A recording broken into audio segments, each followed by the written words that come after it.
Juste devant Théoul est ancré le Zimbra. Le Zimbra, c'est notre navire qui nous sert pour nos missions scientifiques, qui sert donc ma société, Andromède Océanologie, qui a en charge la surveillance d'écosystèmes précis. Donc il y a le réseau de surveillance Tempo, qui a été baptisé comme ça. Donc c'est le réseau de surveillance des Posidonies, des herbiers de Posidonie. On le sait, c'est un écosystème majeur. Donc tous les 3 ans, on repasse aux mêmes endroits pour établir des microcartographies, voir si l'herbier de Posidonie a régressé, progressé ou s'est maintenu. Et on fait la même chose, c'est le réseau de surveillance Record pour les écosystèmes coralligènes plus profonds. Là, pareil, comptage de gorgones. Enfin, il y a tout un système de protocoles précis pour évaluer l'état de santé de ces écosystèmes. Et ça, on le fait, on revient systématiquement sur les mêmes sites tous les 3 ans, sachant qu'on a la France, Corse incluse, coupée en 3 morceaux, de la frontière espagnole jusqu'à Toulon, de Toulon jusqu'à la frontière italienne, et puis la Corse. Ça fait 3 morceaux.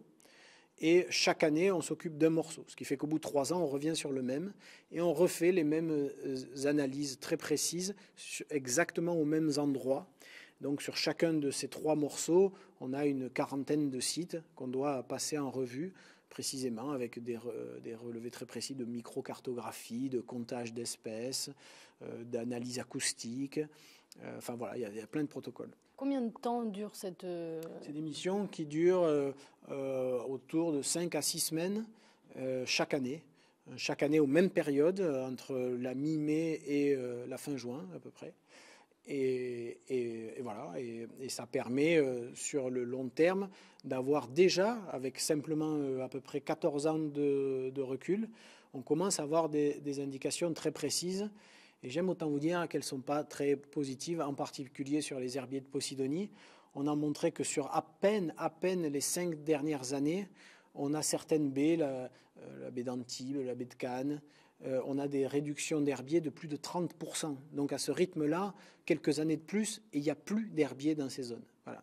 Or, c'est un écosystème majeur, d'une importance capitale, qui plus est protégé par la loi. Donc cette dégradation, ceux qui en sont les responsables sont hors la loi quand ils font ça.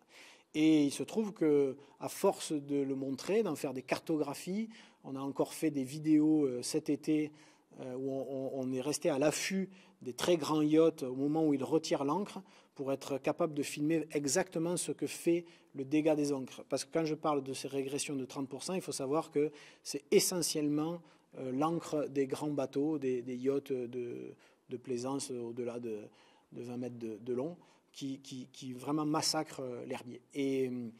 Et donc, parce qu'il y a cette dimension illégale au final, le préfet maritime s'est emparé de la chose et vient de faire passer un arrêté préfectoral interdisant clairement le mouillage des navires dans l'herbier de Posidonie à compter de cet été.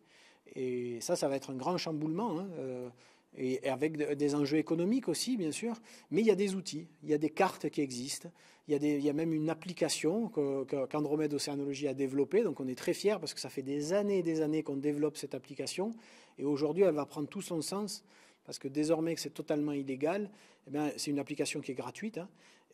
Ça permet sur un simple smartphone ou un tableur en général d'avoir sur le fond de carte de navigation l'emplacement exact des herbiers, quasiment au mètre près. Donc on peut très bien aller jeter l'ancre précisément sur une tache de sable, une tache de vase, et pas sur l'herbier grâce à cet outil. Voilà, donc voilà ce que l'on fait avec Andromède Océanologie.